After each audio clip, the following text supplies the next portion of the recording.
Gloire à Dieu. Comment est-ce que vous allez? Ça va bien? Que la faveur de Dieu soit avec toi. Alléluia. Voilà, cette semaine a été spéciale. Nous avons eu 3 jours de jeûne et prière. Donc nous terminons donc lundi passé, mardi et mercredi. Ces 3 jours de jeûne venaient conclure le mois particulier de janvier. Amen. Voilà, c'est important que chacun de nous puisse saisir la façon dont l'Esprit opère. Chaque début d'année, l'Esprit du Seigneur nous donne une orientation spirituelle assez particulière. Et la façon dont nous écoutons, nous entendons la voix de Dieu va déterminer notre victoire. Amen. Aujourd'hui même, mon thème fait un peu référence à ce principe.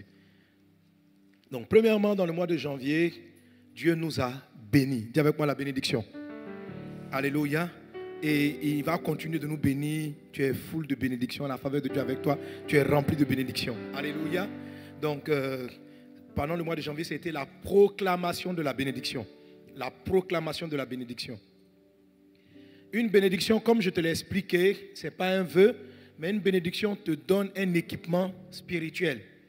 Et c'est à toi de l'utiliser pour que cet équipement-là produise les résultats censés être produits. Est-ce qu'on est ensemble? Amen. Donc, toutes les paroles prophétiques que Dieu a déposées en toi t'ont donné des équipements. Amen. Maintenant, pour pouvoir exercer, il faut l'onction. Est-ce qu'on est ensemble? J'entends pas bien ton amen. J'entends pas bien ton amen. J'entends pas bien ton amen. Alléluia. Voilà, il faut l'onction. Je veux que tu différencies la bénédiction d'avec l'onction. Les 3 jours de jeûne, on a prié et on a été oint. On a reçu l'onction. La bénédiction, c'est comme un équipement spirituel. Dieu te donne des capacités où il développe les capacités qui étaient déjà là. Parce qu'en tant que chrétien, tu es déjà béni. Amen. C'est-à-dire, Dieu, dans le pouvoir qu'il t'a donné, te rend encore meilleur. Et je te dis que la bénédiction est aussi une grâce. Quand tu lis la Bible, tu vois par exemple que Jésus croissait en grâce. Luc chapitre 2, verset 52. Il grandissait en grâce. Mais malgré qu'il ait évolué et progressé en grâce, pour commencer son ministère, il a fallu qu'il reçoive l'onction. Donc, il grandissait en grâce, c'est dit en Luc chapitre 2, verset 52. En Luc chapitre 4, verset 14, Jésus a été revêtu du Saint-Esprit.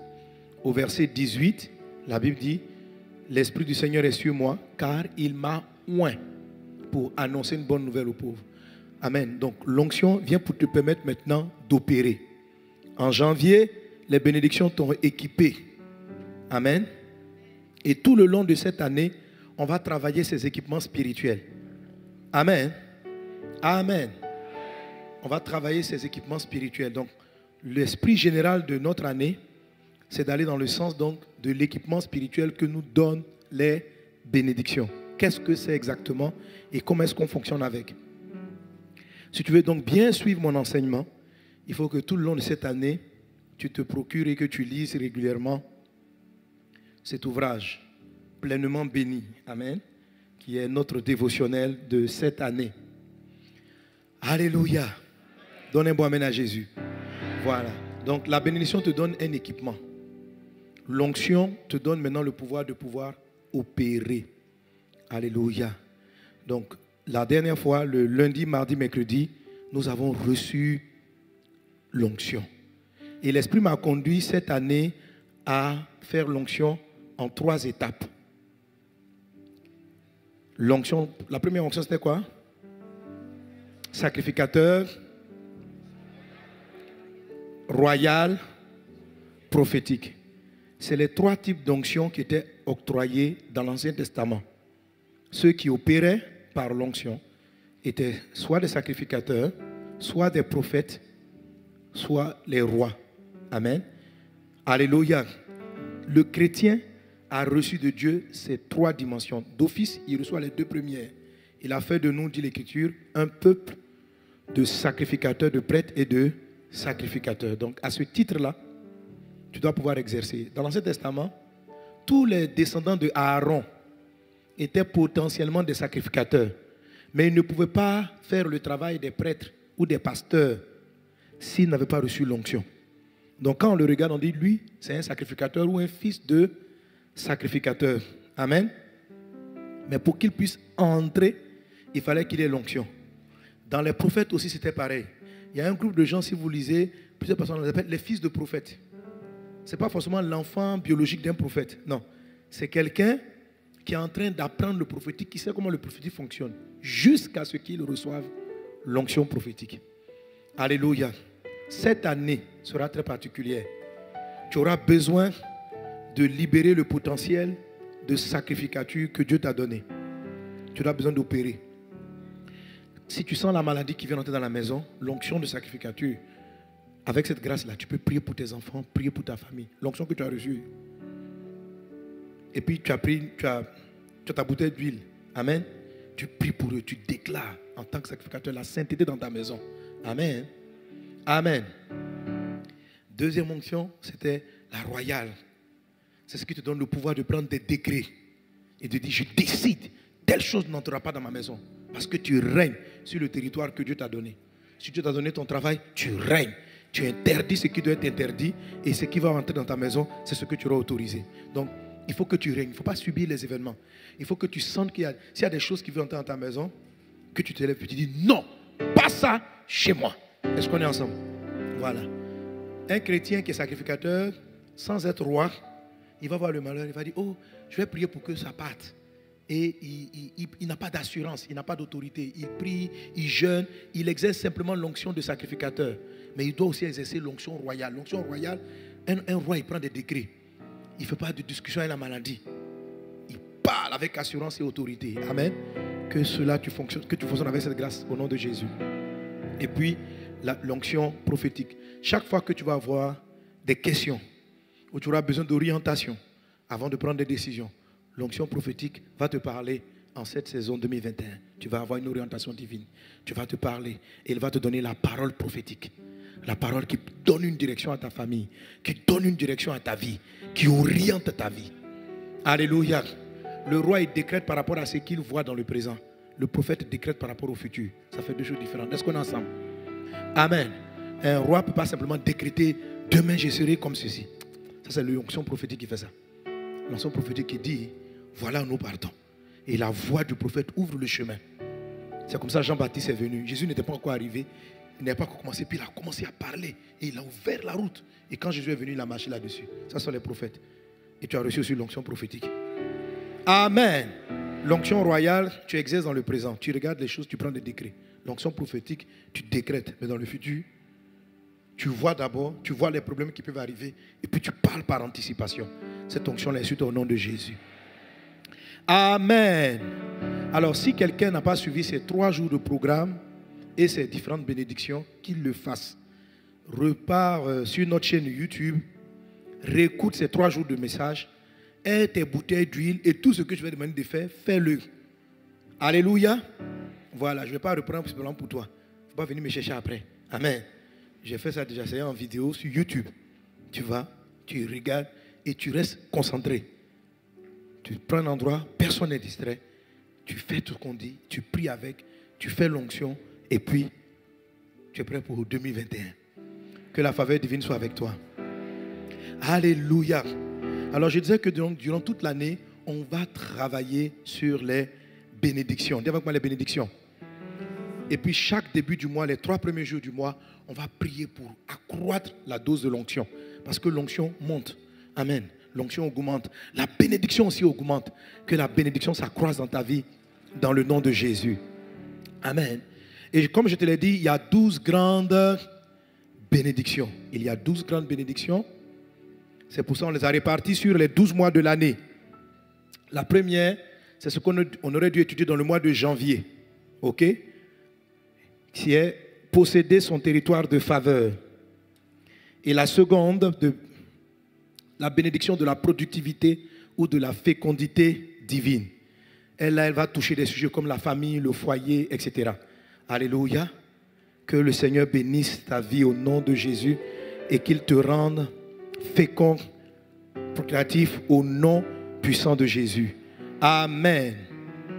Mais avant rapidement de toucher nos points, l'année dernière, je vous ai laissé sans avoir terminé une série.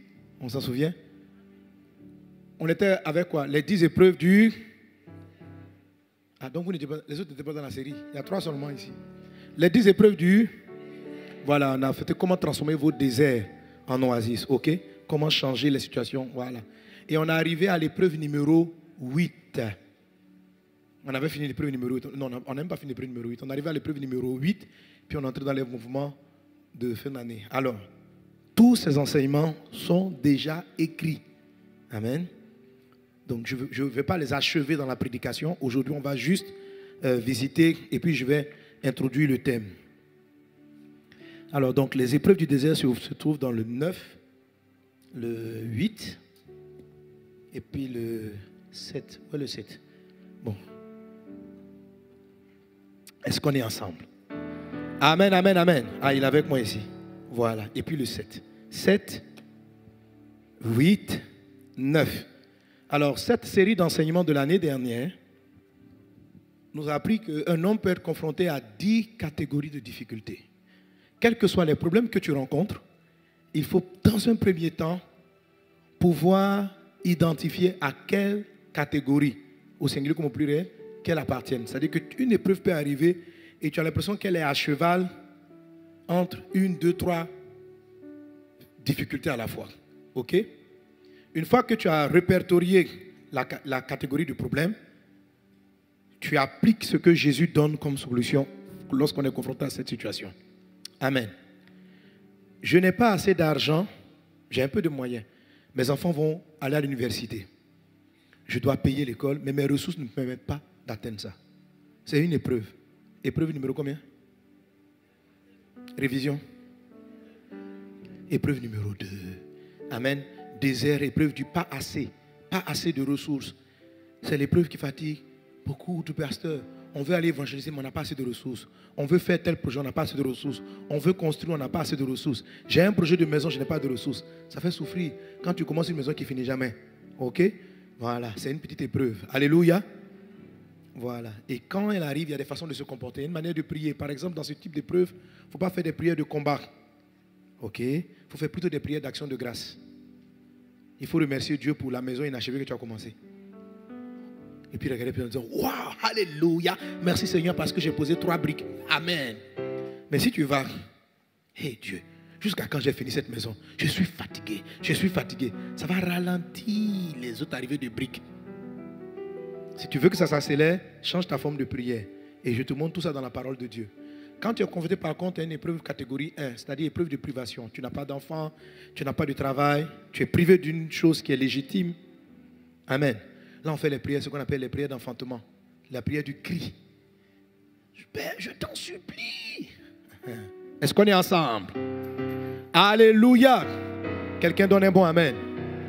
Alors, toutes ces choses-là, on les a étudiées pendant l'année 2020. Et nous étions arrêtés à l'épreuve numéro 8. Cette épreuve-là, cette catégorie d'épreuves, c'est l'épreuve qu'un homme subit lorsqu'il y a un conflit entre lui et puis un de ses supérieurs. Est-ce qu'on est ensemble? Amen. Ce n'est pas la même chose. Ce n'est pas l'épreuve du pas assez, ça. Ton directeur, ton patron, ton mari, parce que le mari c'est le chef de la femme. En tout cas, un chef qui a autorité normalement sur toi, selon la parole de Dieu, ne s'entend pas avec toi. Il y a des conflits entre vous, quelquefois même injustes, c'est-à-dire que tu subis des injustices de la part de celui qui est au-dessus de toi. Qu'est-ce qu'il faut faire? Amen. Alors tout cela, c'est dans cet ouvrage. Alléluia. Et c'est ce par quoi on avait terminé. Si par exemple, tu te mets à critiquer, à tenir tête, à mal parler à l'autorité qui est sur toi, parce qu'elle a tort, il y a une forme de maladie spirituelle invisible qui va venir frapper ta vie, tes finances, tes affaires, qu'on appelle la lèpre. Et je te montre dans la parole de Dieu, verset à l'appui, comment fonctionne cette lèpre spirituelle et comment s'en sortir. Donc il y a des personnes qui ne savent pas que leurs finances sont gangrénées à cause de la manière dont ils parlent de leur père, ou ils ont parlé de leur directeur de société. Ça envoie la lèpre. Et la lèpre, on ne sait pas où elle frappe. Elle frappe au hasard. Donc quand la lèpre arrive, tu peux penser qu'elle n'a rien à voir avec les critiques que vous êtes en train de faire comme votre DG pendant que vous étiez dans le bureau. Et puis la lèpre vient frapper ta fille, ta soeur, ta maison, un truc comme ça. Il y a 2 personnes qui ont critiqué Moïse. Aaron n'a pas été touché, Marie a été frappée. Pourtant, les deux étaient les 2 critiques. Donc la lèpre est très étrange. Elle vient comme ça, elle cherche le premier client. Bam! Tu es guéri de toute lèpre au nom de Jésus. Tu es guéri de toute lèpre au nom de Jésus. Alléluia. Donc, quand tu réussis cette épreuve, parce que la réussite de chaque épreuve, le but c'est de transformer vos épreuves en oasis, transformer les difficultés en oasis. Chaque épreuve te donne un tremplin, une faveur divine. Quand tu réussis l'épreuve de conflit entre un responsable et toi, ce que tu reçois, c'est l'élévation. Amen. C'est l'élévation. Donc dans les clés, vous avez l'humilité, vous avez la façon de prier et d'agir vis-à-vis de cette autorité. Les principes décrits dans la catégorie numéro 8 d'épreuves vont nous aider dans mon thème du mois de février. Quelqu'un donne un bon amen. Quelqu'un donne un bon amen. Alléluia. Que tu connaisses l'élévation. Quand tu vas le voir, tu vas voir que par exemple, on a un tableau de différentes attitudes et de différents types de paroles, de différents types d'honneurs à donner aux différents types d'autorités. Amen, amen. Voilà. Jésus dit, il faut rendre à César ce qui est à César et à Dieu ce qui est à Dieu. C'est-à-dire, César, c'est une autorité, il faut le respecter, mais il faut savoir que la manière dont on honore César, ce n'est pas la même manière dont on honore Dieu. Et la façon dont on honore Dieu, il ne faut pas le donner aussi à César. Est-ce qu'on est ensemble? Amen. Donc, il y a des types d'honneurs qui ne sont dévolus qu'à Dieu. Et il est important de le savoir. La prosternation, par exemple, même si tu respectes un homme de Dieu, il ne faut pas la faire devant lui. C'est Dieu seul qui est digne d'être devant lequel on se prosterne, pas devant un homme. Amen. Gloire à Jésus. Quelqu'un donne un bon amen. Ok. Et puis voilà, donc on est 14 manières d'honorer pour être toujours en haut. Comment on honore Dieu, comment on honore le roi et les chefs, comment une femme va honorer son époux, son père biologique, son père spirituel et pasteur, son mentor, ses travailleurs et collègues. Est-ce que tu sais que ce n'est pas bon de critiquer tes collègues, hein? Mais eux, si tu les critiques, il n'y a pas la lèpre. Mais je t'interdis de les critiquer quand même. Ton collègue, ce n'est pas ton supérieur. Il ne faut pas les critiquer. Il y a un autre problème qui arrive. Alléluia.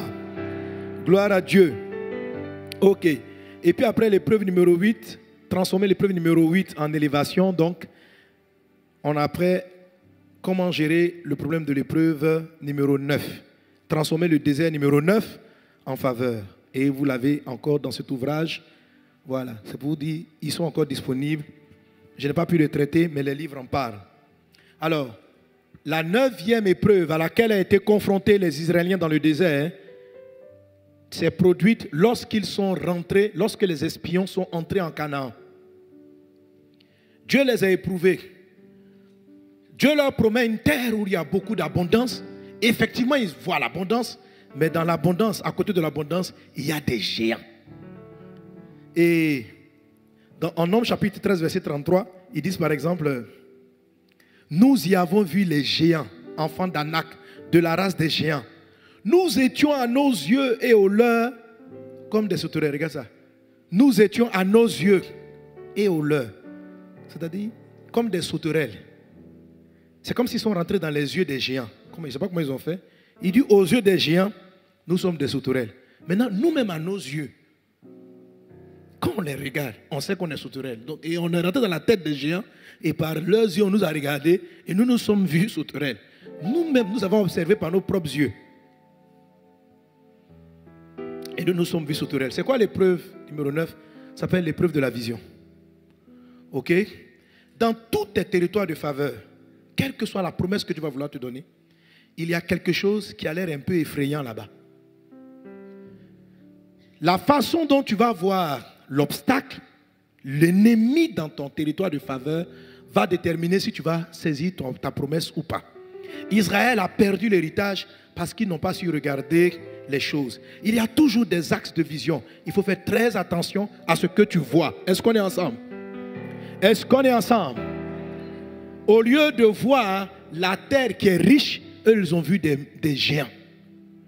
Lorsque Jésus a demandé à Pierre, Jésus a exaucé Pierre en lui disant, retrouve-moi sur l'eau en marchant, la porte aux pierres s'est enfoncée. La Bible dit, quand il a vu que le vent était fort, au lieu de continuer à regarder à Jésus, il a regardé au vent. L'axe de ta vue va influencer ta foi et ta foi va influencer ta position. Est-ce qu'on est ensemble? Est-ce qu'on est ensemble? Alléluia. Alléluia. Ton mariage peut être une des promesses que Dieu t'a faites, mais comment tu le vois? Tu peux voir des qualités, tu peux voir des défauts. Toute situation a deux axes de vision possibles. Si vous voyez les géants dans votre Canaan, vous risquez de ne pas rentrer dans votre Canaan. Votre promesse peut être devant vous. Ton avancée, ton ministère, la grâce peut être devant toi. Alors pour te préparer à rentrer, Dieu va travailler ta manière de voir les choses. Alléluia. Alléluia. Que Dieu fasse de plus grandes choses dans ta vie. Donc l'épreuve numéro 9 va travailler ta foi, mais ta foi dans la manière de voir les choses. Souvent quand Dieu visite les gens, il dit, que vois-tu? Que vois-tu? Souvent vous avez un enfant, vous le regardez. Certains peuvent voir qu'il a échoué en maths et ne pas voir qu'il est potentiellement très grand sportif. Tu peux voir les défauts et ne pas voir les qualités. Ceux qui ont l'art de fixer les yeux sur les défauts détruisent tout autour d'eux.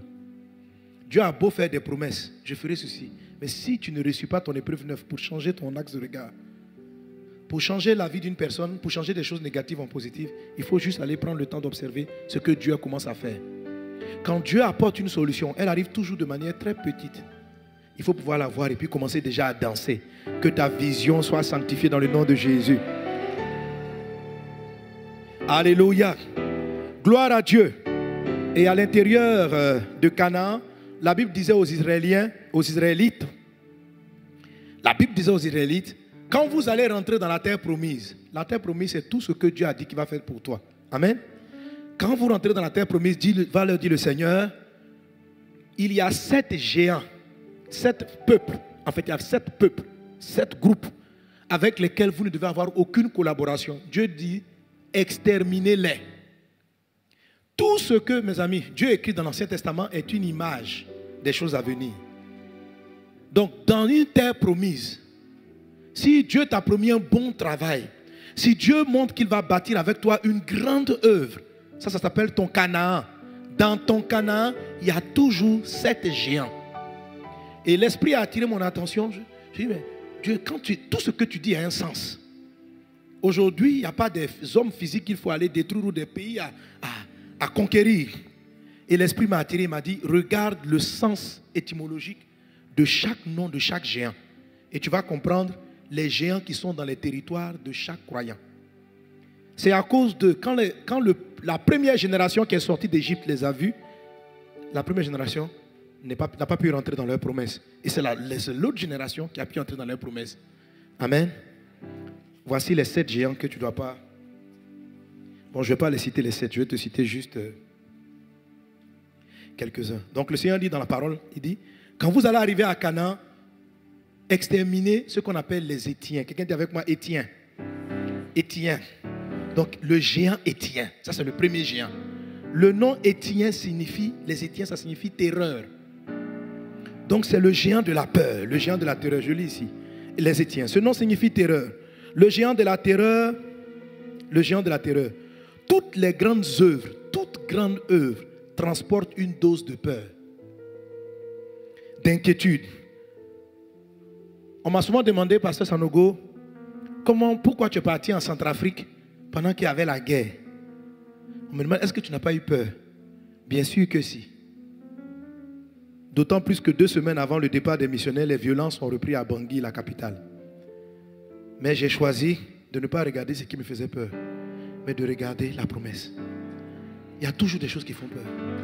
Alléluia. Tu vas commencer un projet, Étienne sera là. Étienne.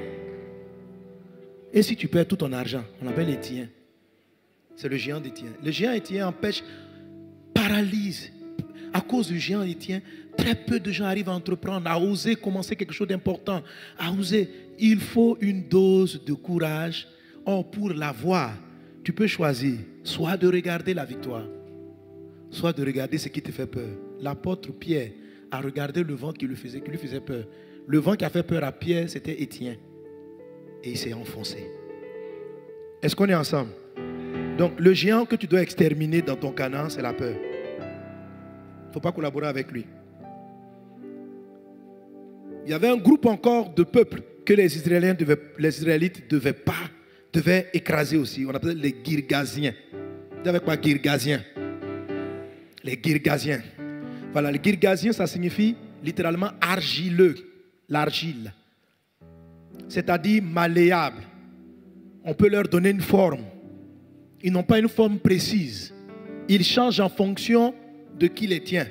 Alors, on peut le traduire par inconstant, irrésolu. Il y aura toujours cette voix de ce géant qui te dira, recule, tu n'es pas encore prêt, remets à demain. Dans tout projet, il y a une forme de, tu n'es pas prêt. De sorte que celui qui est confronté au géant de Girgasien est indécis. Il ne sait pas vraiment, il n'est pas ferme dans ses décisions. Il est irrésolu. C'est le géant de la procrastination. Le succès et la réussite viennent de tes résolutions. Tu dois tuer Girgaz. Alléluia. Quelqu'un donne un bon amen. Il y avait un troisième géant dans la terre qu'on appelait un troisième groupe, un troisième peuple avec lequel Israël ne veut pas composer, les Amoréens. Dis avec moi, Amoréens. Voilà, le nom Amoréen, ça signifie ceux qui disent, ou encore ceux qui racontent, les racontars. Il paraît que tu as entendu que, et si on dit que, et si on dit quoi? Est-ce qu'on est ensemble? Tu ne peux pas faire une grande œuvre si tu veux écouter les rumeurs. Si tu veux chercher à savoir qu'est-ce que les gens disent de toi. Je vois souvent des gens qui vont aller sur Internet. Parce que 3 personnes les insultent sur Internet. Ils sont fâchés. Waouh! Pourquoi? Je vais dire 3 mots. Et puis, en fait, je crois que, à la fin, moi, je me suis dit que je crois que c'est un système de publicité, quoi. Les gens, ils aiment un buzz pour se faire voir. Donc, quelqu'un insulte son ami et puis l'autre doit réagir. Hein? Mais il y a des gens qui... Voilà. Et les Amoréens sont toujours là. Hein? Comme dernièrement, je suis tombé sur... Quelqu'un m'a envoyé une vidéo où il y a un gars possédé qui raconte. Bon. J'ai vu des frères essayer de répondre. J'ai dit, bon, vous savez, il y en a qui essaient de... Oh, bon, ce n'est pas les frères de Vazon, mais qui essaient de dire, oui, pourquoi on parle comme ça? Ils sont toujours là.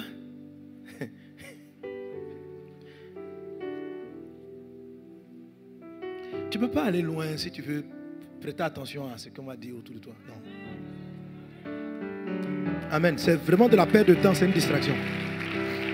Focalise-toi sur ta destinée. Tu te connais toi-même. Tu n'as pas besoin que les gens te disent que si quelqu'un vient dire que tu es un faux type, toi-même tu sais que tu es sérieux. Pourquoi ça va te faire mal? Alléluia. Toi tu sais que tu sers Dieu. Quelqu'un veut dire, lui expliquer, il veut dire que toi tu sers Satan. Mais toi-même dans ton cœur tu sais que tu sers Dieu. Mais pourquoi? Il ne faut pas t'attarder. Quand les gens parlent, ça c'est l'esprit amoréen. C'est-à-dire que lorsqu'il arrive, quand tu vois les Amoréens, les Girgasiens, quand tu vois ce groupe-là, c'est que tu es arrivé à Canaan. Amen. Tu es arrivé à Canaan. Alléluia. Si les gens commencent à te critiquer, tu es en train de faire ton ministère, tu chantes et puis les gens parlent contre toi, tu es arrivé à Canaan. C'est que tu as un Canaan en tout cas qui est dans la place. Parce que les Amoréens ne sont pas dans le désert. Les Amoréens, ils sont à Canaan. Alléluia. Ils sont à Canaan. Donc quand tu arrives, sois content d'être à Canaan. Tu vas passer, au lieu de fixer tes yeux sur la beauté que Dieu te donne, tu vas passer ton temps à regarder le géant de Amor. Et puis dire à ses yeux, je suis une sauterelle. Je suis fatigué des critiques. Les gens parlent trop contre moi. Les gens ceci, mais les gens parleront contre moi. Parce qu'ils sont à Canaan. Combien de gens ont perdu, sont sortis de leurs promesses parce qu'ils ont entendu, il paraît que. Et il y a des rumeurs même dans ton compte, on voit, ton mari a fait, ta femme a fait. Ah bon, qui a dit quoi? Tu vois? Il y a des gens qui sont affairés, ils veulent connaître tout ce qui se passe dans le téléphone de leur conjoint. Tu vas trouver Amorien dans le téléphone. Est-ce qu'on est ensemble? Voilà, il y a 7 géants à ne pas fixer. Il faut avoir ton ouvrage. Ah, tu crois que j'allais dire la suite? Je ne dis pas la suite. Prends ton dévotionnel, le numéro 9, message pour la vie. Ça y est là-dedans. Amen. Voilà. Et puis l'épreuve numéro 10, qui est la toute dernière, c'est la façon dont tu parles. Dieu va éprouver ton langage. Il va travailler ta langue. Donc l'épreuve 9, on travaille ta vue. On travaille ton axe de vue. Amen. Dieu t'amène à l'école pour savoir orienter tes yeux vers ce qui est essentiel, ce qui va porter du fruit et non ce qui va te faire perdre le temps. Dans l'épreuve numéro 9, parce que toute épreuve est une école en fait, ce n'est pas un problème. Ça se vient comme un problème, mais en fait, Dieu te forme. Au 9, au 10, il va travailler ta langue. La langue est très puissante. La Bible dit que la langue, c'est un gouvernail. C'est-à-dire, vous voyez, les grands bateaux sont dirigés par un petit gouvernail. C'est tout petit, c'est dans l'eau, bon, tout petit. C'est par rapport à la forme du bateau. Ça ne fait pas 10% du bateau. Mais ce petit truc-là dit au bateau où il va partir. La Bible dit que la langue oriente la vie d'une personne. Et dans cet ouvrage, j'explique en fait qu'est-ce qui amène. En fait, personne ne veut le mal. Mais beaucoup de gens parlent en fonction de leurs émotions. Et c'est ce qui va les perdre. C'est ce qui les perd en fait. Ton mari t'a trop vexé. Je savais. Je ne vois même pas où va partir notre relation. Je ne peux plus supporter. Ta langue est un gouvernail. Donc, tu veux continuer avec. Tu sais que tu vas réussir ton mariage. Dieu va faire grâce. Mais tu parles. Je n'en peux plus. Je ne peux plus supporter. Ta langue te fait changer de direction. Si c'est là-bas, succès du mariage. Je ne peux plus. Je ne peux plus. Ta langue fait. Après, tu vas faire la paix avec ton foyer, ton mari. Tu vas dire, essayons à nouveau. Mais sans te rendre compte, tu vas commencer à prendre une nouvelle direction.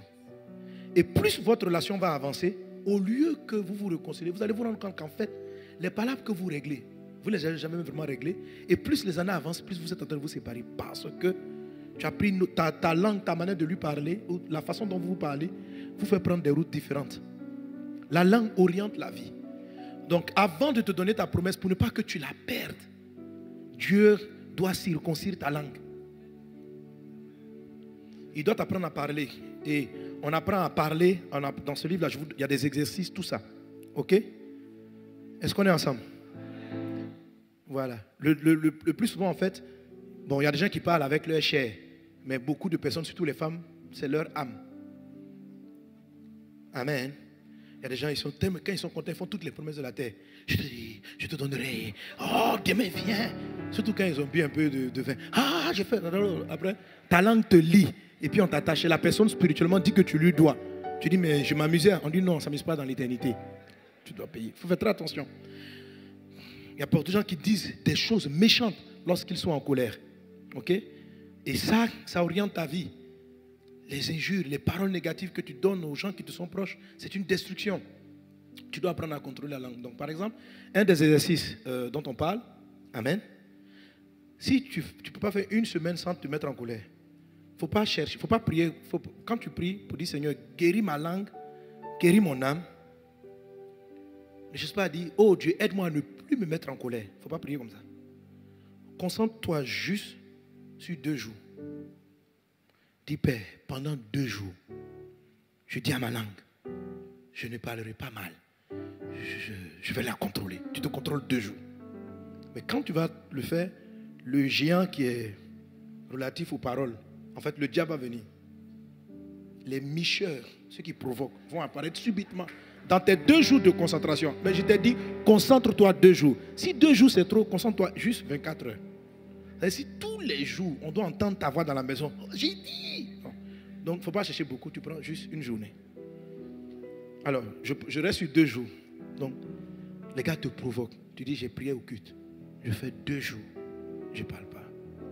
Donc, quand les gars te provoquent, dans ton cœur, tu dis, j'attends mercredi. Mercredi. Donc, quand ils parlent, il faut te concentrer lundi.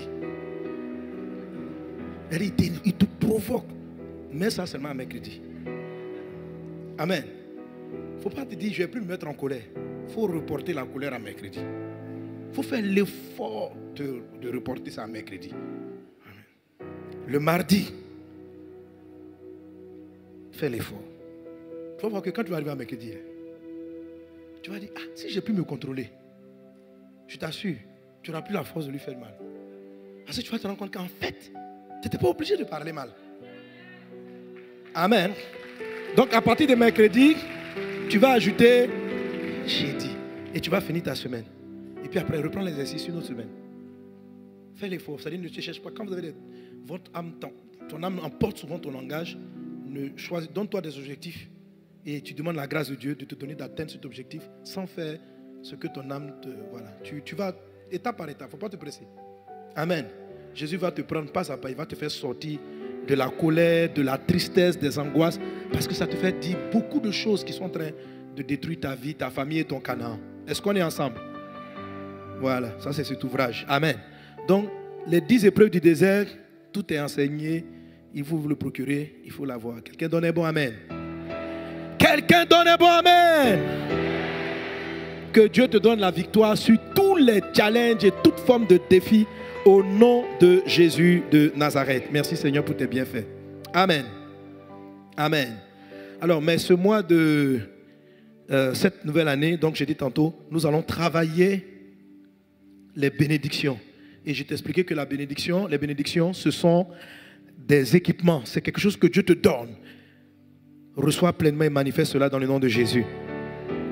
Alors, mais chaque bénédiction prononcée sur un chrétien est un équipement spirituel que Dieu te donne dans les lieux célestes en Jésus. Écoutez, c'est la bénédiction.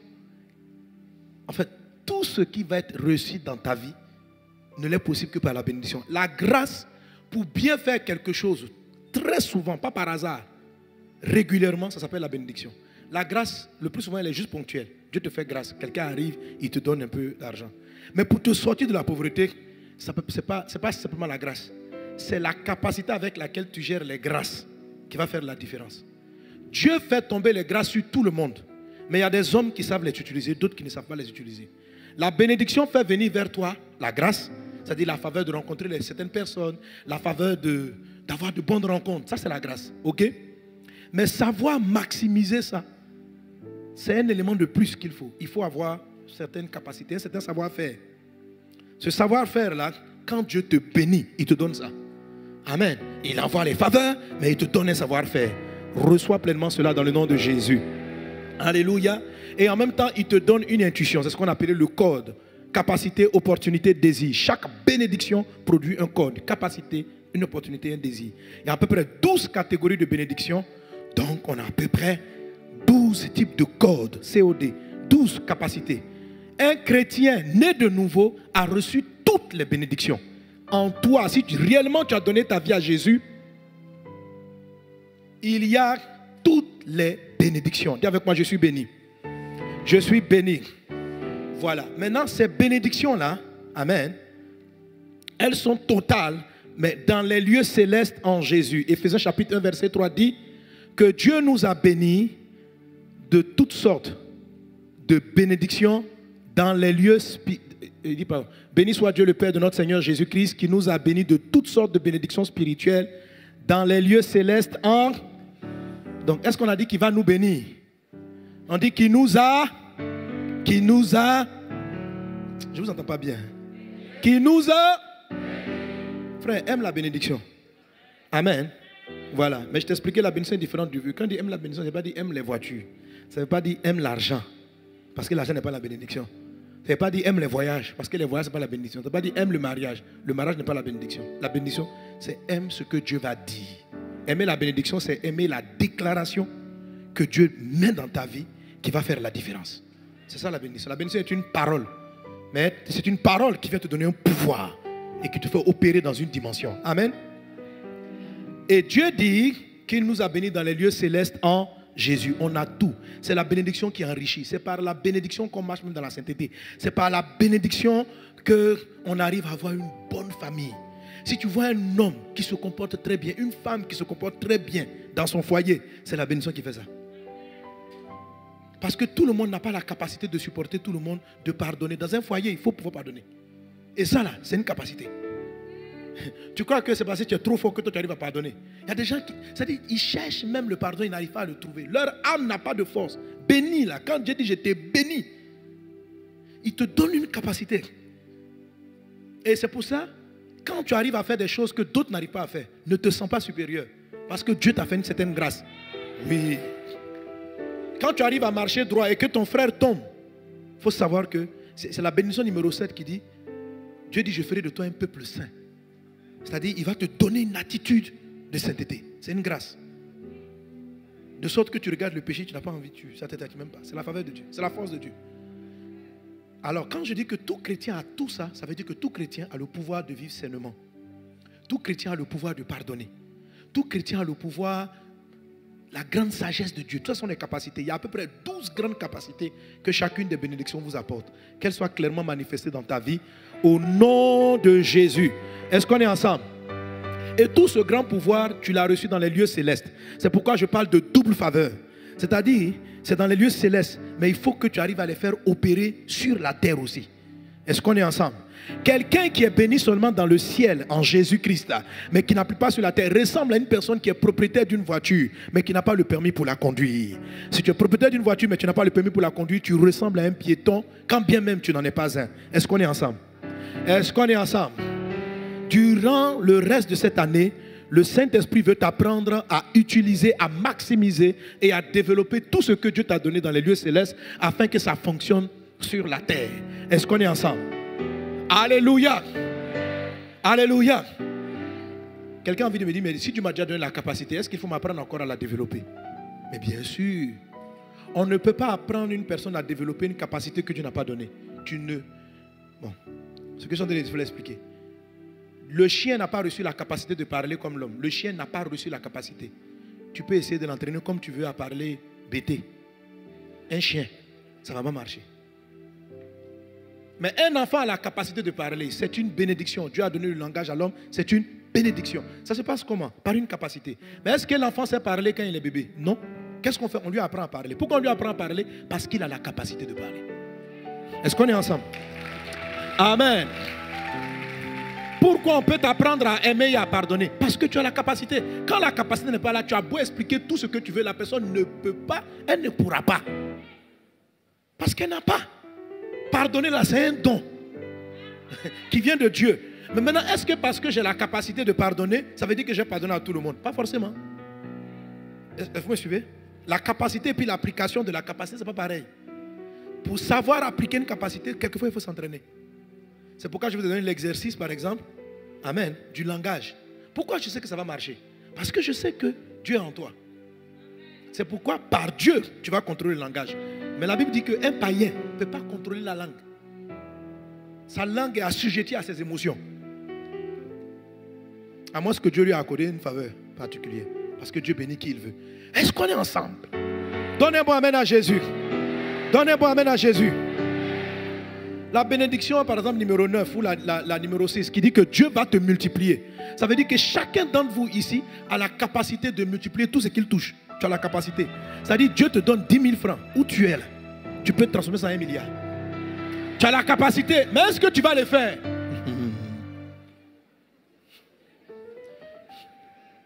Alléluia. Pourquoi? Parce qu'il y a une bénédiction, la numéro 6, qui dit que Dieu dit, je te multiplierai, je multiplierai ce que tu vas toucher. Je multiplierai tes greniers. Et Dieu dit, il va multiplier. Donc s'il t'a béni de ça, c'est qu'il t'a rendu la capacité de le faire. Il t'a donné la capacité de le faire. Les animaux n'ont pas la capacité. Les animaux ne vont jamais fabriquer un champ. Ils ne savent pas multiplier les grains. Explique à un bœuf. Il y a longtemps que tu travailles au champ. Regarde, au lieu de manger toujours la nourriture qu'on te donne, bœuf.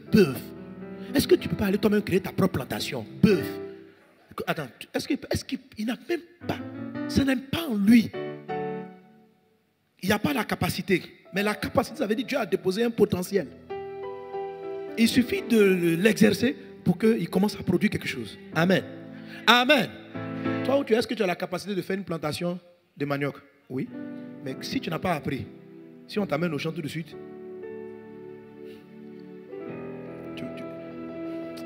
on ne sait pas ce que tu as planté. Tu as dit, on fait manioc, on place, comment est-ce qu'on utilise? Mais tu peux le faire, parce que tu ne sais pas comment on le fait. Alors, toute cette année, on va travailler l'équipement que Dieu nous a donné. Est-ce qu'on est ensemble? Amen. Donc, il ne faut pas venir me dire, je suis en Jésus, je ne suis pas béni. Tu es béni. Tu es béni. Tu es béni. Dis avec moi, je suis béni. Voilà. Alléluia. Maintenant, je vais maximiser les capacités que Dieu m'a données. Je veux développer, avoir le potentiel. Et une fois que Dieu t'a béni, on ne peut pas te maudire. Est-ce que tu es avec moi? Dieu a béni Adam et Ève, mais Dieu ne les a jamais maudits. Il y en a qui pensent que Dieu a maudit Adam et Ève. Dieu ne les a jamais maudits. On ne peut pas maudire ce que Dieu a béni, dit l'Écriture. Dieu n'a pas maudit Adam et Ève, mais on a frappé de malédiction ce qui était autour d'eux. Ça ressemble à comme si tu étais maudit. On a dit, le sol est maudit sous toi. Mais il n'y a aucune parole qui dit, Adam, tu es maudit.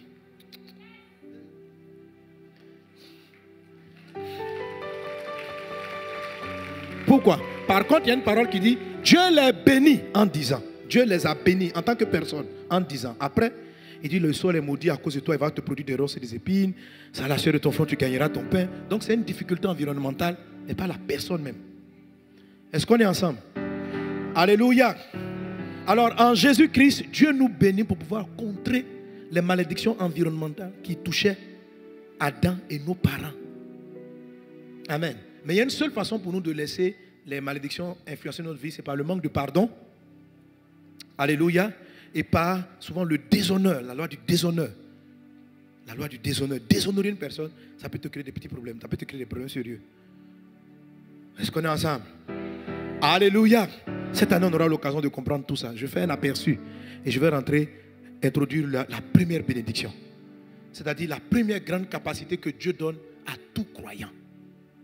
Quand tu donnes ta vie à Jésus, les 12 bénédictions sont citées en Deutéronome chapitre 28, à partir du verset 3. La toute première bénédiction que Dieu donne, il dit ceci.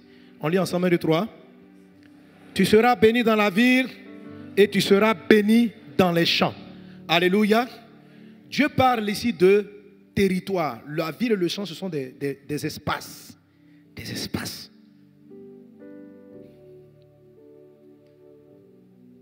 Je l'ai appelé la bénédiction des territoires, la faveur des territoires.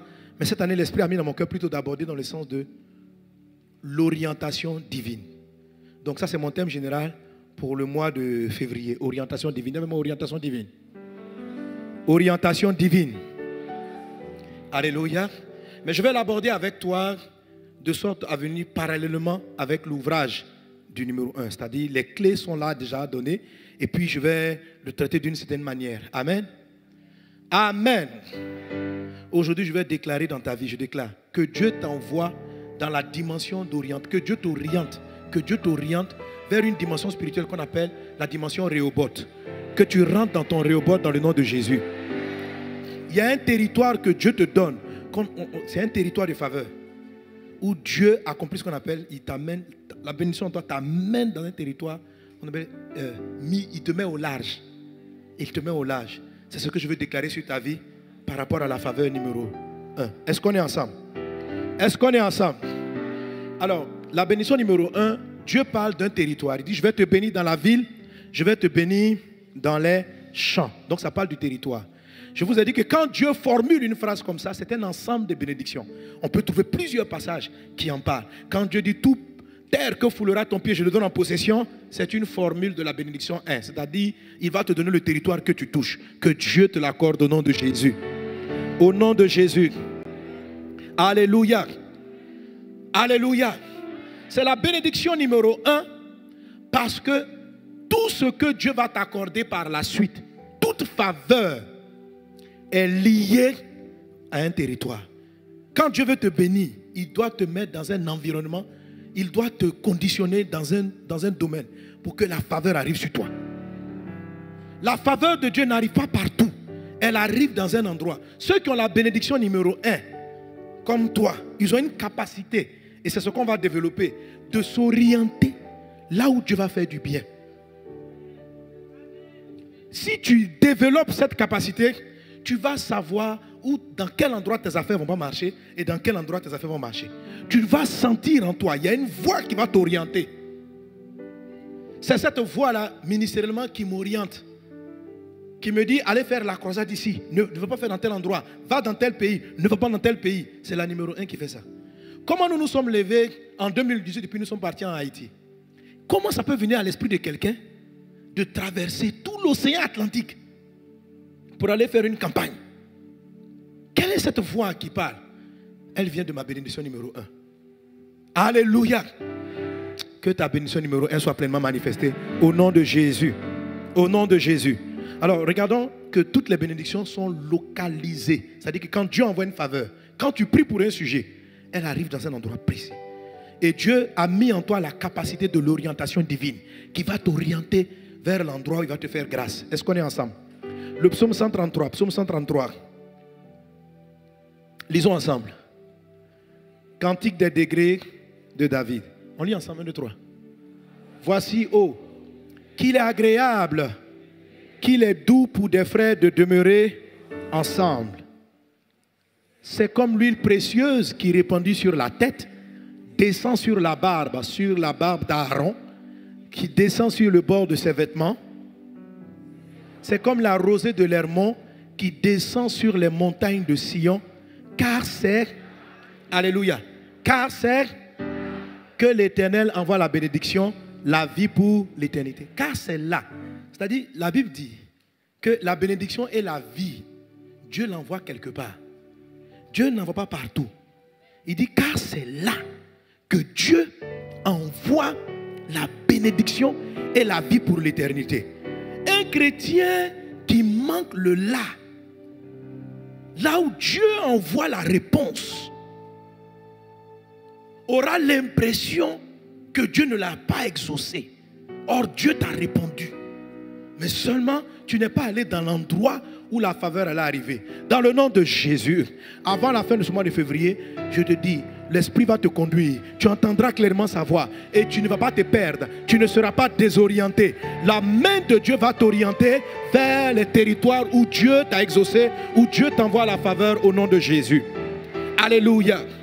Alors, dans ce passage en particulier, quel est ce territoire de faveur? Le territoire de faveur ici, c'est un environnement. Il dit qu'il est doux et agréable pour des frères de demeurer ensemble. C'est là. Alléluia. Amen. Ça, c'est une clé importante. On va peut-être la toucher plus tard. Dieu envoie les bénédictions pour des frères qui sont ensemble. Dis avec moi, des frères. Des frères. Écoutez, l'ennemi va tout le temps travailler à ce que vous quittiez spirituellement vos frères spirituels, où Dieu vous envoie la grâce et la faveur. Un chrétien qui ne prie plus en communauté, qui sort de sa maison. Écoutez, vous savez, les gens quittent souvent l'église parce qu'ils disent, je n'ai pas d'amis à l'église. On n'a pas dit que Dieu amène la bénédiction là où il y a des amitiés. Il n'a pas dit qu'il est doux et agréable pour des amis d'être ensemble. On dit qu'il est doux et agréable pour des frères. Le problème avec les frères, c'est que ton frère peut ne pas être ton ami. Mais ton frère est ton frère. Amen. Alléluia. Alléluia. Plusieurs manquent leur bénédiction. Dieu leur envoie la faveur, mais ils sortent du milieu des frères. Lorsqu'on parle de l'histoire du fils prodigue, quel était son problème? Pourquoi toutes ces faveurs se sont arrêtées? Il est sorti des frères. Il est sorti de la famille. Dieu fonctionne en mot famille. Quand on parle de frères, ça veut dire on parle d'un père. Quand on parle d'un père, on parle de frères et de sœurs. Il n'y a pas de frère, on ne peut pas utiliser le mot frère sans père. Il y a quelque chose de supérieur qui vous attache. Nous sommes des frères en Christ. Et il n'y a pas de bénédiction de Dieu véritable en dehors de l'église de Jésus. Tu dis non, je ne m'entends pas avec les frères. On n'a pas dit qu'il est doux agréable pour des amis d'être ensemble. Tes amis peuvent être tes collègues de prière. Mais où Dieu envoie la bénédiction, ce n'est pas au milieu des amis. C'est au milieu des frères. Même si tu ne t'entends pas, je suis sûr que toi où tu es, il y a un de tes frères que tu n'aimes pas. Quand vous vous voyez en réunion de famille, vous vous envoyez des flèches. Mais tu veux où? Tu ne veux pas. C'est ton frère. C'est ton frère. Les frères, ce n'est pas des gens qu'on choisit. Les amitiés, on les choisit, mais pas les frères. Les frères, comme les pères, nous sont imposés par la vie. Tu te réveilles un matin, quand tu es bébé, puis tu vois, on dit qui est ce monsieur? C'est ton papa. Tu dis, mais je n'aime pas trop sa barbe. On dit, on s'en fout. C'est qui est sûr? C'est ton père. Tu choisis tes amitiés, pas tes frères. Les frères, c'est décidé simplement par le père. Et le père ici, c'est Dieu. Dieu dit que lui, il envoie la bénédiction et la vie pour l'éternité quand les frères sont ensemble. Lorsque les disciples devaient recevoir le baptême de cet esprit, il leur a dit, vous là, restez tous ensemble, allez prier à la chambre haute. On ne voulait pas que quelqu'un aille prier chez lui à la maison. On dit, non, j'ai envoyé le Saint-Esprit. Bon, toi, Pierre, reste chez toi à la maison, toi, reste là-bas, et puis chacun va recevoir en détail. Il n'y a pas de détail. Alors, quand Satan veut te piéger, il va essayer de te troubler par rapport à la bénédiction numéro 1. Quitte l'église, viens pas trop au culte. Oh, ce que le pasteur dit là, tu veux écouter ça chez toi à la maison. Tu peux. Qu'est-ce qu'il a dit? Non. Ici, là, le problème, c'est pas tu es béni parce que tu écoutes la prédication. Tu es béni parce que tu es avec tes frères. Le verset commence qu'il est doux agréable pour des frères de demeurer ensemble. Alléluia. Alléluia. Il y a beaucoup de chrétiennes qui sont là. Vous ne trouvez pas vos maris parce que vous n'êtes pas ensemble. C'est dans les frères de l'église qu'on trouve les maris. Oui. C'est dans les frères. On trouve les maris, on trouve les femmes. C'est dans les frères. Toi, tu ne fréquentes pas la communauté. C'est-à-dire tu es là, mais tu n'es pas là. Tu n'es pas ensemble. Tu es un frère. On dit qu'il est doux agréable pour des frères. Donc on est frères et sœurs. Mais on n'est pas ensemble. Parce que dès que le culte est fini, direct à la maison. Je n'ai pas affaire aux gens. On n'est pas amis. vous ne demeurez pas ensemble. On dit qu'il est doit agréable pour des frères de demeurer. Toi, tu ne demeures pas. Tu es toujours de passage au culte. Tu écoutes le message, tu prends tes notes. Tu salues tes deux voisins. Et tu sors. Si je ris avec quelqu'un, ils vont me blesser. Ils vont me blesser. Je m'en vais à la maison. La personne ne me blessera. Des frères se blessent. Si je vois mon histoire avec mes grands frères, on se bat même. Quand on était petit, on se battait. Mais c'est mon frère. Amen. Quand on était tout petit, pasteur Moustapha, je ne veux pas. Tu as pu le jouer. On ne fait pas là. Mais c'est mon frère. Ce n'est pas une affaire d'amitié, c'est mon frère. Il peut arriver que tes frères soient tes amis. Mais quelquefois, les frères ne sont pas les amis. Mais c'est Dieu qui vous a liés. Quand Dieu te lie avec tes frères, c'est quelque chose qui nous dépasse. Parce qu'il y a des choses qu'on n'aurait pas décidé. Il y a des gens, ils auraient dit, j'aurais voulu avoir une autre soeur. Mais tu n'as pas eu une autre soeur. Pourquoi Dieu a permis ça? C'est quelque chose qui te dépasse. Il faut simplement t'y soumettre. Et dire, je bénis Dieu pour le frère que j'ai. Il est compliqué, mais c'est mon frère. C'est tout. Qu'il est doux agréable pour des frères. Donc il y a les frères biologiques, mais ici il est question des frères spirituels. Parce qu'il est parlé de la barbe d'Aaron, donc il parle de la couverture spirituelle. Aaron était comme un père spirituel. Amen. De la couverture spirituelle d'Aaron. Donc ils sont tous sous un père. C'est pourquoi Dieu a béni l'humanité en mode famille. Pas en mode individuel. Dieu les a bénis. Il a béni qui est un couple. Nous tous, nous descendons de Adam. Dieu développe son plan dans la famille, pas en dehors de la famille. Le chien que tu vois là, il est issu du premier chien qui marchait avec Adam et Ève dans le jardin d'Éden. C'est son arrière jusqu'à il arrive. Donc tout le monde descend du même point. Amen. Le chien là, c'est le fils de l'autre chien qui est montré, c'est le fils du chien qui est monté dans l'âge de Noé. Il y a un chien et sa femelle, un couple. Et quand tu lis l'île de Noé, Dieu devait les faire monter en couple. En couple. Parce que Dieu bénit par filiation. Par la fraternité. Amen. Par contre, quand il y a des sujets de prière qu'on veut être exaucés, il faut prendre quelqu'un à qui on peut s'accorder. C'est différent. Mais la bénédiction, ce n'est pas l'exaucement des prières, c'est la capacité que Dieu donne. Elle arrive pour des frères. Elle arrive chez des frères. Regarde ton voisin, regarde ton voisin, dis, ma soeur, mon frère. C'est ton frère en Christ.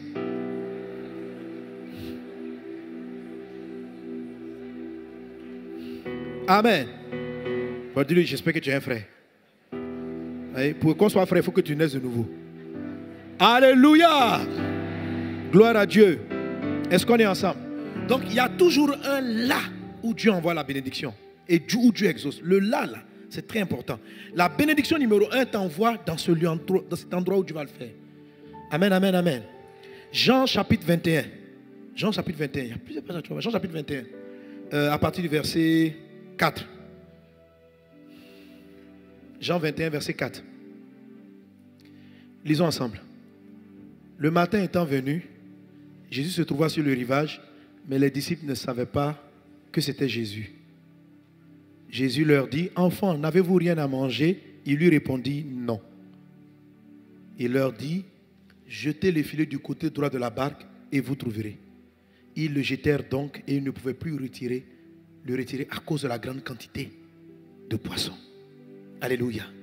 Alors, le plus souvent, lorsqu'on regarde ce miracle, on voit Jésus a multiplié, a donné beaucoup de poissons. Mais regarde l'indication. Jetez le filet du côté droit. Il indique un là où les poissons miraculeux allaient arriver. S'ils jetaient le filet à gauche, ils allaient retourner bredouille. Le plus souvent, beaucoup de personnes n'entendent pas ce détail de l'endroit où Dieu envoie l'exaucement. Vous tous, Dieu, si vous êtes nés de nouveau, Dieu vous dit toujours. Mais la Bible dit dans Job 33, Dieu parle tantôt d'une manière, tantôt d'une autre, mais on n'y prête pas garde en fait. Mais il te dit toujours, là où il envoie ce que tu as demandé. Quand tu lui demandes, Seigneur, je veux de l'argent, j'ai besoin de payer mon loyer, il envoie. Mais il envoie dans un là qui peut être à gauche ou à droite ou devant ou derrière ou dans tel quartier ou dans telle attitude de prière. Le lieu, le là n'est pas forcément une zone géographique. Ça peut être une zone, c'est une atmosphère spirituelle, comme par exemple des frères qui demeurent ensemble. Est-ce qu'on est ensemble? Quelqu'un donne un bon amen. Quand tu pries, Père, cette année, je veux rencontrer l'homme de ma vie, au nom de Jésus. L'Esprit te parle en rêve. Il dit, quand tu vas au culte, là, à droite, toi tu arrives. Et tu regardes à gauche. Même s'il est plus beau, le frère de gauche, il va te créer des problèmes. Savoir où Dieu envoie la faveur est une grâce. Ça fait partie de la première bénédiction que tu te donnes. Dieu fait toutes choses dans un territoire. Adam et Ève, il les a plantés, il les a placés en Éden. C'est là que toutes les promesses étaient valables. C'est en dehors de Éden que la terre produisait des épines. C'est en dehors de Éden que la femme accouchait avec douleur. C'est en dehors de Éden qu'il y avait toutes ces souffrances. Mais dans la gloire, dans Éden, que tu trouves tes Éden dans le nom de Jésus. Que tu les trouves dans le nom de Jésus. 1 Roi chapitre 17. 1 Roi chapitre 17. À partir du verset 1. Voilà, verset 2 même, c'est bon. Et la parole de l'Éternel fut adressée à Élie en ces mots.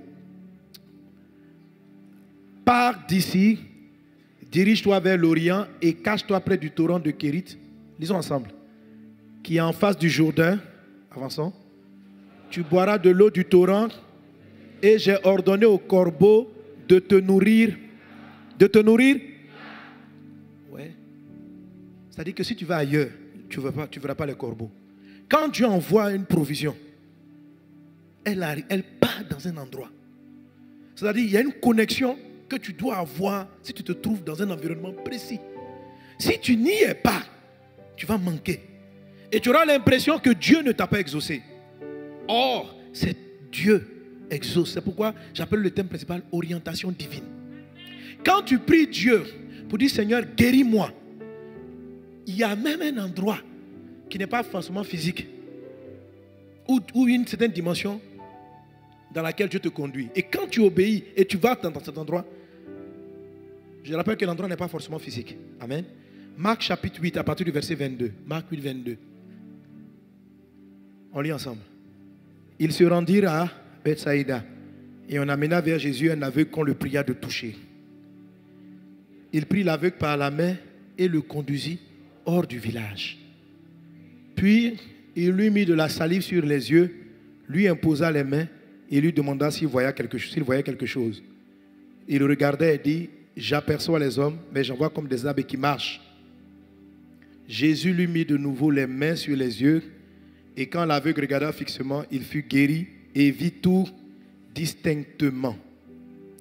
Alors Jésus le renvoya dans sa maison en disant, n'entre pas au village. Amen. On amène à Jésus un aveugle. Jésus va prier pour lui, mais Jésus a un acte étrange. Il prend l'aveugle, il l'amène hors du village.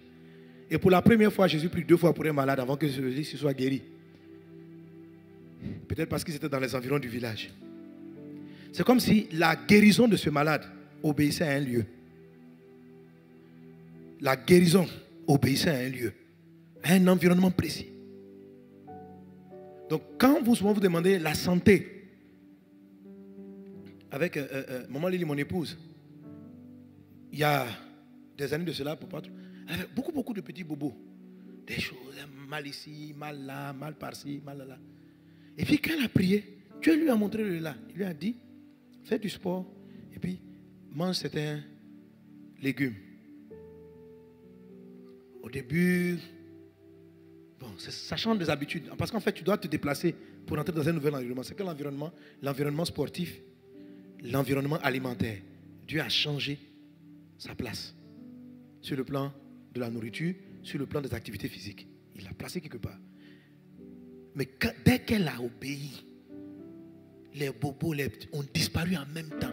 Pourquoi? Parce que la guérison, Dieu a envoyé la guérison dans les légumes et dans le sport. Si toi tu veux, mange les légumes et le sport, mais tu peux rester toujours malade. Oui, parce que quelquefois ta guérison n'est pas arrivée là-bas. Vous savez, il y a des gens qui donnent beaucoup de formules, mais souvent c'est la grâce de Dieu. Alléluia. Souvent c'est la grâce de Dieu. C'est la grâce de Dieu. Il y a des gens qui ne fument pas possible, puis ils meurent jusqu'à près de 100 ans, sans cancer. Il y en a d'autres qui ont fumé 2 cigarettes. Cancer du poumon.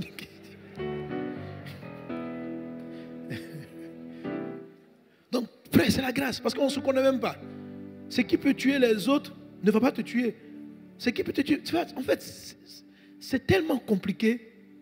Donc les gens te disent, bon, ici, soit tu fais ça, tu vas perdre du poids. Ça peut marcher, comme ne pas marcher.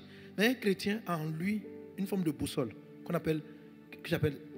qui te conduit là où il faut. Dans ce que tu dois faire, dans les activités que tu dois mener.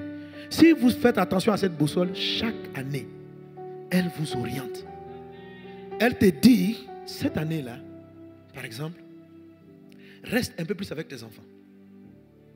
Tu dis, mais Seigneur, je suis occupé, j'ai mon travail. Il dit non, reste un peu plus. Juste le fait que tu te déplaces pour aller dans ce territoire d'un peu plus de maman à la maison va sauver ta vie, va sauver ta famille. Parce que la protection là, était venue dans cet environnement. Mais si tu gardes ton même rythme et que tu n'entends pas ça, tu peux perdre beaucoup. Dieu envoie la bénédiction quelque part, la protection quelque part. Et il faut être là-bas.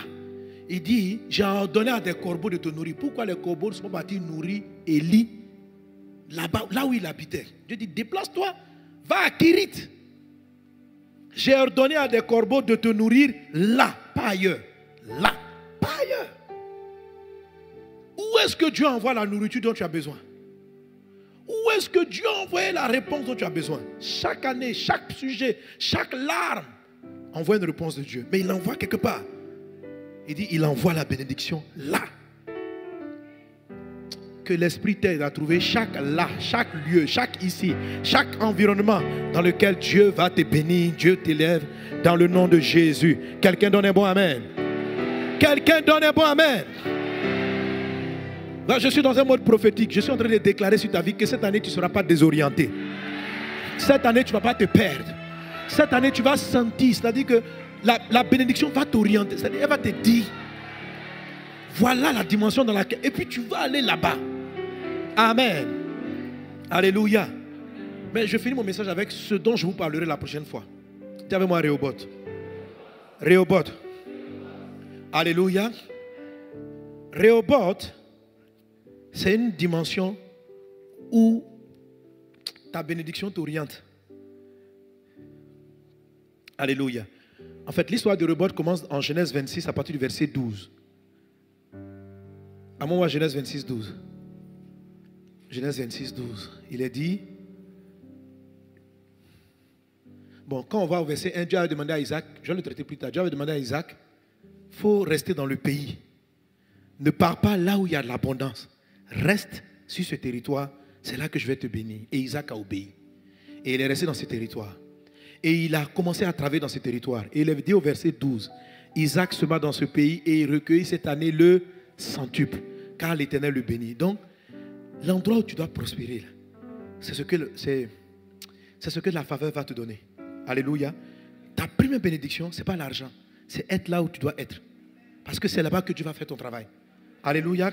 C'est composer dans le domaine dans lequel tu dois composer. Il y a des temps de ma saison où tu me dis, cette année, passe plus de temps, écris. C'est une saison. Après, il me dit, prêche. C'est un territoire. Après, travaille tel aspect. Par exemple, tout le début de l'année, je ne sais pas trop. Je cherche, et je continue de chercher la face de Dieu pour savoir dans quel domaine spirituel je vais travailler. Parce que ailleurs, je n'aurai pas la réussite. Il y a beaucoup de choses à prêcher. Il y a beaucoup de choses à faire. Mais là où Dieu envoie la croissance de l'église, la victoire de l'église, ce n'est pas partout. Ce n'est pas dans toutes les prédications. Ce n'est pas dans tous les messages. C'est dans le message qu'il me montre. Quand on va aller faire des croisades, ce n'est pas dans tous les lieux, les paralytiques vont marcher, les aveugles vont voir. Non, c'est dans le lieu qu'il me montre. Ce n'est pas une affaire de dire que non, parce que Sanogo, il a le don de miracle, donc envoie-le partout. Je ne vais pas partout. Parce qu'il n'y a pas le don de miracle partout. Il y a le don de miracle et de guérison là où Dieu veut que je sois. Est-ce qu'on est ensemble? Est-ce qu'on est ensemble? C'est important. Alléluia. Si tu ne comprends pas ça, tu vas rater beaucoup de choses dans ta vie.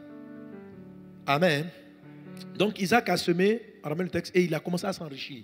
Parce qu'il est resté là où Dieu voulait qu'il soit. Que cette année tu sois là où Dieu veut que tu sois. Dans le domaine dans lequel cet homme devient, regarde, verset 13, il a dit, cet homme devient riche. Et il alla en s'enrichissant de plus en plus jusqu'à ce qu'il devienne fort riche. C'est-à-dire qu'il était déjà riche. Mais à un moment donné, il est devenu, c'est-à-dire qu'il était devenu fort dans la richesse. Cette année, dans le nom de Jésus, Tu trouves les territoires où Dieu veut que tu agis. Tu trouves la terre où Dieu veut que tu sèmes. Tu vois les affaires où Dieu veut que tu t'investisses. Au niveau de ton travail, il y a des domaines dans lesquels Dieu veut que tu sois. Cette année, dans le nom de Jésus, dans ta famille, dans ton foyer, tu trouves les territoires où Dieu veut que tu t'investisses. Cette année, si ton temps de mariage est arrivé, tu sens dans ton esprit. Pourquoi? Parce que c'est ton héritage. Dieu t'a béni de la bénédiction numéro 1. Il a dit, je te donne la ville et le champ. Je te bénirai dans ce territoire. Tu retrouves cet endroit où la pluie va descendre, où Dieu va t'arroser, où Dieu va te donner de t'enrichir, de prospérer à tous égards et de devenir fort riche. Qu'il en soit ainsi dans le nom de Jésus de Nazareth. Amen. Amen. Et on continue le passage. Et quand vous allez continuer la suite de l'histoire, ici, Isaac était riche. Mais il y a une autre dimension qu'il va atteindre, qu'on appelle la dimension de Rehoboth. Là, il n'était plus riche. La Bible va plus utiliser le mot, il était prospère. Prospère et puis richesse, ce n'est pas pareil. La richesse, ça peut être matérielle. La prospérité, c'est pourquoi il est dit dans 3 jours, ton âme. C'est-à-dire, c'est une dimension de plénitude. Tu n'as pas seulement beaucoup d'argent. Tu as beaucoup de paix. C'est ça la prospérité. Quand on dit quelqu'un est prospère, ce n'est pas la richesse matérielle. C'est tout son être. C'est-à-dire ta santé est prospère. C'est pourquoi il dit prospère à tous égards, comme prospère l'état de ton âme. La prospérité est plus que la richesse. La richesse peut être matérielle. Ici, il était riche. Ici, il avait beaucoup d'argent. Quand vous n'êtes pas arrivé dans l'endroit que Dieu appelle Rehoboth, il y a un domaine de votre vie qui progresse, où vous êtes brillant. J'ai vu des gens qui sont riches professionnellement. C'est-à-dire, au niveau de la profession, ils baissent tous les plafonds, ils sont promotion sur promotion, grâce, professionnellement. Mais ils ne sont pas prospères. Parce qu'à la maison, ils pleurent. Parce qu'ils ont des enfants malades. Ça, ce n'est pas la prospérité, c'est la richesse. Mais ce n'est pas la prospérité, ce n'est pas encore prospère. Il y a un domaine qu'on appelle Rehoboth. Et quand tu vas lire la suite des passages, tu vas voir que Isaac était combattu partout. Il prospérait, il était riche. Mais chaque fois qu'il creuse un puits, les ennemis venaient et refermaient le puits. Et il avait trop de querelles. Donc, il était riche, mais il ne s'entendait pas du tout avec les gens de son entourage. Il avait les moyens, tu as un grand poste, mais tu ne t'entends pas avec tes parents, ta maman. C'est-à-dire que ta maison est tendue. Donc, tu ne sais pas c'est quoi, quelle bénédiction. Voilà. Tu vois, c'est-à-dire que tu es arrivé dans ton territoire, mais dans ton territoire, il y a une dimension qu'on appelle Rehoboth. Et je vais t'expliquer comment on arrive à Rehoboth. Ça, c'est mon prochain message. Comment on arrive à Rehoboth. Et quand tu vas lire l'histoire, on arrive au verset 22. On va terminer pour aujourd'hui. On arrive au verset 22. En fait, on lui a créé beaucoup de palabres. Isaac a eu beaucoup de problèmes, malgré que dans un domaine financier, il était riche. Il était fort riche. Mais son environnement, il était en palabre avec... Ce n'était pas un homme belliqueux. Il n'était pas du tout belliqueux. Mais il avait beaucoup de combats. Beaucoup de combats. Il s'est longtemps battu pour que sa femme puisse enfanter. Elle n'avait pas d'enfant. Quand vous voyez le texte, le jour où il a dit Rebecca, tu sais qui s'est écoulé? Isaac a fait 30 ans. Sa femme a été stérile pendant 30 ans. C'est 30 ans après leur mariage qu'elle a eu un enfant. Mais la richesse, il l'avait. Mais il n'avait pas d'enfant. Donc, il n'était pas prospère, mais il était riche en argent. Et puis, Genèse 26, verset 22. Lisons ensemble. Il a dit, il se transporta de là et creusa un autre puits pour lequel on ne chercha pas querelle. Et il l'appela Rehoboth. Il dit, car dit-il, l'Éternel nous a maintenant mis au large. Alléluia. Rehoboth est une dimension dans laquelle Dieu veut te conduire. Depuis hier, Dieu me parle de Rehoboth vous concernant. Alléluia. La dimension de Rehoboth. En fait, le territoire de faveur d'Isaac était grand. Donc, il va dans tel endroit. Et les ennemis viennent le combattre. On ferme ses puits. Il fait comme ça plusieurs. Et puis à un moment donné, vous voyez, c'est la bénédiction. Se mettre Rehoboth, c'est la bénédiction du psaume 18, verset 19, où David dit, les ennemis m'assaillent, il veut me détruire. Et puis Dieu dit, Dieu m'a pris et il m'a mis au large. Rehoboth, c'est mettre au large. Au large, c'est quoi? Ça veut dire que sur le large, c'est quitter la côte. Et puis, aller large. Et large parce que c'est la mer, c'est plus vaste. Ton territoire est presque infini. Est-ce qu'on appelle te mettre au large? Te mettre au large, et puis même littéralement mettre au large, ça veut dire te donner encore plus d'espace. D'espace plus large. C'est ce que ça signifie Rehoboth. Et à Rehoboth, il n'avait pas de palabre. Et quand vous continuez l'histoire, on va le voir la prochaine fois, quand vous continuez l'histoire, tous ses ennemis ont fait la paix avec lui. Il est rentré, il est devenu, il a eu la paix. Dès qu'il a trouvé Rehoboth, toujours dans son Canaan, dans ta même terre de bénédiction, il y a plusieurs niveaux de territoire, jusqu'à ce que tu rentres à Rehoboth. La Bible dit, on ne lui chercha plus querelle. Dieu l'avait mis au large. Dieu veut te mettre au large cette saison. Tu vois, il y a des faveurs que tu as, mais il y a trop de combats avec. Dieu veut te faire entrer dans ton Rehoboth. Tu entres à Rehoboth. Dieu te met au large. C'est-à-dire, là où il y a les palabres, sur la terre où il y a les disputes, Dieu te prend. Il dit, ma fille, cette saison 2021, je te mets au large. Amen. Vous savez, frère, quand Dieu me parle, ça veut dire il va le faire. Alors je dis, mais Seigneur, comment? Il dit, mon fils, c'est la grâce. Je prends mes enfants, je les mets au large. Psaume 18, verset 19. Dieu te met au large. Psaume 18, verset 19. Amen. Attends, remonte un peu plus haut. Verset 17. Il me délivra, dis avec moi, il me délivra de mon adversaire puissant, de mes ennemis qui étaient plus forts que moi. Il m'avait surpris au jour de ma détresse, mais l'Éternel fut mon appui. Il m'a mis au large. Dieu te met au large. Dieu te met au large. Dieu te prend là où il y a les palabres. Et puis il t'éloigne. Et il y a un passage, il dit, m'a mis au large. Il m'éloigne des dissensions de mon peuple. C'est-à-dire, il te donne le repos. Rehoboth est une dimension, ça veut dire, tu regardes loin, tu ne vois pas l'adversité. Tu rentres dans une paix où ton territoire, alléluia. Tu rentres dans Rehoboth parce qu'il n'y a plus de géants. C'est-à-dire, Dieu te met au large. Ce n'est pas par ta force. Lui-même, il te prend. Et puis, il te met au large. Il dit, je te mets au large. Je t'enlève de tous ces problèmes. Je te fais sortir de tout ça. Amen. Il y a des difficultés qui t'ont fatigué les années précédentes, qui ne doivent plus t'accompagner maintenant. Il y a un moment donné, pour pouvoir rentrer dans une nouvelle saison, tu ne peux pas amener les palabres du passé, tes luttes, les défis de santé que tu avais depuis longtemps. Dieu veut finir avec ça.